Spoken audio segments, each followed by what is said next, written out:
மாஸ்டரியம் அடுத்தவங்களை பத்தி பேசுறது. நாம சும்மா இருந்தா கூட வாட்ஸ்அப்ல வந்துடும். நடந்ததோ இல்லையோ அது வந்துடும். நல்லது பரவுறதை விட இந்த காசிப் இருக்கு பாருங்க, வேகமா பரவும். இந்த காசிப் அடுத்தவங்களை பத்தி பேசுறதுன்னா ஒரு சிலருக்கு அப்படி ஒரு சந்தோஷம், சக்கர பொங்கல் சாப்பிட்ட மாதிரி. அது மனுஷனுடைய ஒருத்தருக்கு தெரியாம இருக்கிற ஒரு குறை. அது ஒரு சிலர் என்ன நினைப்பான்னா, ஒருத்தர் நல்லா வளர்ந்துருக்காங்கன்னா அந்த வளர்ச்சி அவனால தாங்க முடியாது, அவனை அழிக்கவும் முடியாது.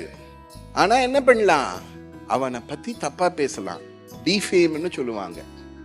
அவனை பத்தி தப்பா பேசுறதுல இவனுக்கு ஒண்ணு, அப்பாடி என்னால முடிஞ்சது, அவனை பத்தி சொல்லி விட்டேன், அவ அயோக்கிய, அவகிட்ட நல்ல வழியில பணம் வந்தது, அவ என்ன பண்ணா, இது ஒண்ணுமே இருந்திருக்காது. ஆனால் அதுல ஒரு சந்தோஷம், அடுத்த ஒருத்தரை குறை சொல்றது சந்தோஷம். இது ஒரு பெரிய பாவம். இது